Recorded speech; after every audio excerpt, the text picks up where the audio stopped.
understand what they want. So. Number 6, you never know where your champions will emerge. No downside to winning over everyone. I think I didn't word that right. I'll tell you 2 things. The first time I sold a company to Google, it was because I bumped into an old colleague who had just moved from Microsoft to Google. And here's how I bumped into her. I was having brunch at Cafe Flora on a Sunday, and I got up to go to the men's room, and I saw her sitting at a table on the way there. And she was going to move to Mountain View the next week. And we struck up a conversation, exchanged business cards. She became, many, many months later, the person that internally championed my company throughout Google and was a huge advocate because we had a working relationship. So that's an example of you never know. Sometimes it's not necessarily a corp dev guy or some important VP that you're trying to sort of find in some event. I think I covered 7 already, which is that you need both corp dev support and product team support. You have to have both, and I think a lot of times people who haven't gone through the process think that you just win these guys over and you're done. No, you got to have both. They both have to be in sync. I would argue that this is actually a much harder thing to do because you've got to overcome a lot of internal politics, right? These guys are going to be incented by how many deals are they going to close a year, right? Are they shrewd negotiators and they bought YouTube for $3, right? That's how they're going to be incented. So they're going to be incented to move fast. These guys are like the opposite. They're like, well, do I look bad if I have to buy this instead of building it? Or maybe I'll just have my engineers build it this weekend. You know what I'm saying? Oh, and I got to ship. We're marching to ship our existing product, in 3 months. I don't got time to go talk to Larry and Sergey or Bill G to get this signed off, right? So this is really the harder thing. You really have to, again, close the imagination gap, make it really easy for them to visualize how your company and technology will add massive lift, make their job easier. Right? I do think at some point you have to ask the potential buyer to signal their intent formally, because you do get into a loop. If you're good at this, if you're good at sort of keeping a conversation alive, you do get into this loop where, well, where are we going with this? Because it's going to sound like are we going down a partnership path? Are we going to do some sort of licensing agreement, partnership agreement, integration agreement, or are we talking about an acquisition? And I think around the dating analogy may be sort of stupid, but forgive me. But I do think that at some point, just like you're on a date, maybe it's a 3rd date or 4th date, you have to sort of say, hey, I want to see you exclusively. I'm really into you, so let's do that. And so I think you have to do that here too. Personally, I think you should let the buyer offer a price first. And so this is where, I could do another set of slides about how there's this sort of very interesting poker game or chess game that you're really playing at this point, particularly if you have multiple suitors and you're trying to understand perhaps how you could put yourself in an auction scenario, which is obviously better for valuation. But it is always better to have the buyer say first. They will get you to say first because it's to their advantage to do that. But if you can kind of stick to your guns there and let them know what the deal is, and I guess I won't say too much more about that, but each company is going to have a slightly different strategy in terms of how they do the valuation analysis on you. Getting a straw man term sheet on the table is your key goal. Everything else is just a conversation, a negotiation. I think that's really where the rubber meets the road. I may be biased. Most tech companies tend to really, I was once told by a really, really smart M&A guy who does this for a living that, just because you get a term sheet and you're at a key deal point, you're at like step 2 of 10, right? There's still a lot that can blow this deal up. You're not done.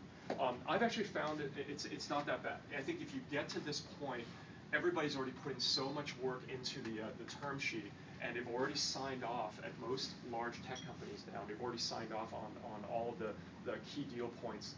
I think that's a very key milestone for you to go for, and everything else afterward, it's just negotiating on deal points. So yeah, there's a little bit of detail here about negotiate away or down, length of due diligence, holdbacks, earnouts, etc. Probably shouldn't focus on those details, but suffice it to say that there is a lot that you can negotiate away at that point because they want your company. They've already, they're saying they want to marry you. They bought the ring. They're presenting the ring to you, and so you can ask for the right things there. And I will sort of not be the articulate fool here and talk too much about that. I would advise you to get with a really great M&A investment bank and attorneys who are really good at understanding the ins and outs of how you tweak the language in the contract so that you get the best deal terms. So, and I think I may have a slide about why we didn't raise money, but I'm not sure actually I need to talk about that today. I was just opening the floor up to questions at this point. Yeah. Yes, please. Talk about why you didn't raise money. Sorry. I'm I think mostly, I'll be really candid. The public reasons are, that I will talk about how easy, and these are true, by the way. There's no. It's not like one is more true than the other. The public reasons that I will divulge, that I've been divulging about why we didn't raise money, is because. Today's internet, I think it is very cheap to do stuff. I think you can be 2 or 3 people you have, or even one person, right? Talk to my friend Steve Murch, bigoven.com. I think it's him and his dog sitting in his kitchen. They got like 10 million monthly uniques or more, I'm sure. Don't quote me on that one. It's just, the cost of doing anything these days on the web is really, really low. And so I know that's a big mental shift. Some people, and it takes one to know one, if you've worked at Microsoft for 12 years and all that stuff, they tend to have big company mentality. Well, you gotta have a program manager, and that means the program manager to developer ratio should be 1 to 6, and then we gotta have, similar amount of testers. You sort of have to throw all that away, and so I think it's cheap. We are generally debt-shy people, so that's another reason. I think the concept of always having some sort of finite runway was scary to us. Now, the real reasons, and the people who have raised money, by the way, I deeply respect because you have a skill that I don't have. I don't know how to talk to a VC. I really don't. I mean, I've been in those kinds of meetings where VCs have invited me down to talk to them about Picnic, and I'm like the dumbest guy in the room in that context. The sense I get is that you're going to feel like when you raise money that you work for the man, that there's all kinds of people that are on your board that are kind of your bosses, and I am a little bit cynical about this, which is that you, just as at any company, you want your boss to know more about your problems and how to solve your problems than you do, and that person can give you guidance. I would question whether in the VC environment that scenario exists. Right, where do your board members really understand what people want in photos? Are they at BlogHer, being mobbed by your users and understanding what features they would want tweaked and improved on, right? So this concept of working for the man, maintaining degrees of freedom is just another way of saying it. Founders ROI. We were greedy. That was another reason. We did not want to we didn't want to give away too much of our company. We didn't feel that we needed to. And if you actually do I'm going to say something a little bit sobering, and I apologize, because I know that there are probably others in the room that have done a fantastic job of raising money, and for them that's the right model, and they're going to succeed and they're going to do a great job.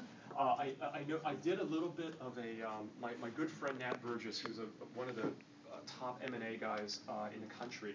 He's a principal at the Quorum Group. And I've known, I'm not plugging Nat, by the way, it's just that Nat and I have been friends since we were like in high school, literally. We played pool together. And I remember one time, years ago, I remember saying to him, Nat, can you just, you could didact out the names and all that stuff, but can you just kind of talk me, just informally through the last 10 or 12 deals that you guys closed, and talk about the relationship between the cap table, whether they were VC funded or not, and the exit valuations, right? And I learned something that was very eye-opening, which was that actually and there was a smattering of companies. Most of the companies had raised money outside funding.